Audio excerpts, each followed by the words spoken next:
အတုံးချနဂရဗေဒပညာရှင်ဆရာရန်နိုင်ကျော် TikTok အကောင့်နဲ့ Facebook အကောင့်ကိုကြည့်ရှုနေကြတဲ့မိတ်ဆွေများအားလုံး2026ခုနှစ်နှစ်သစ်မင်္ဂလာအခါသမယမှာစိတ်ချမ်းသာခြင်းကိုယ်ကျန်းမာခြင်းနဲ့ပြည့်စုံကြပါစေကြောင်းဆုမွန်ကောင်းတောင်းပေးလိုက်ပါတယ်ဒီကနေ့ဗီဒီယိုဖိုင်မှာကတော့2026ခုနှစ်မှာကိုရာဒီဝါးတွေအတွက်ကံကြမ္မာအကောင့်အမြတ်တွေကိုအရှိတိုင်းနက္ခတ္တနိစနစ်နဲ့တင်ပြဟောပြောပေးသွားမှာဖြစ်ပါတယ်ဖေဖော်ဝါရီလ23ရက်နေ့ကနေမတ်လ14ရက်နေ့အတွင်းမွေးဖွားကြသူတွေဟာကုံရာဒီပွားများဖြစ်ကြပါတယ်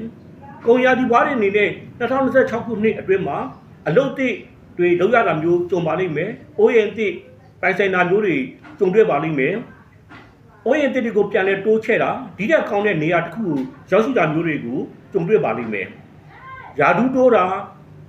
တစမြင့်ယာဒူးတောင်းဝင်ထမ်းဆောင်ရတာမျိုးတွေလည်းမလွဲမသွေ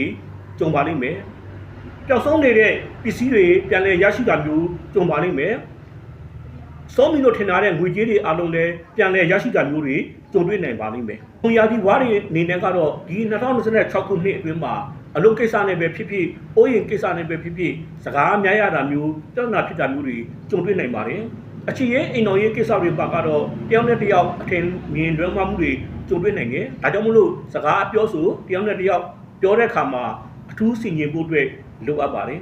။ကျန်းမာရေးနဲ့ပတ်သက်လို့ကတော့ခေါင်းကိုက်တာမျိုးတွေကြုံတွေ့နိုင်တယ်။လေထိုးလေအောင်ယောဂတွေအစာရင်ယောဂတွေဖြစ်ပွားတတ်ပါတယ်။အသက်ရှူမွားတာတွေမောတာတွေရင်ကျက်တာမျိုးတွေလည်းကြုံတွေ့နိုင်ပါတယ်။လူငယ်တွေအနေနဲ့ကတော့ပညာရေးဘက်မှာ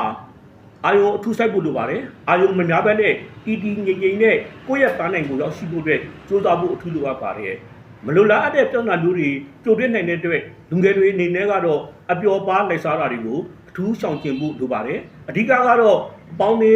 တာတွေကိုကြည့်ပြီးတော့ပေါင်းဖို့အတွက်အလွန်အရေးကြီးပါတယ်။မိတ်ဆွေများအားလုံး2026ခုနှစ်မှာလိုရာခီးပန်းနိုင်ကိုရောက်ရှိကြပါစေ။စိတ်ချမ်းသာခြင်းကိုယ်ကျန်းမာခြင်းနဲ့ပြည့်စုံကြပါစေကြောင်းဆုမွန်ကောင်းတောင်းပေးလိုက်ပါတယ်။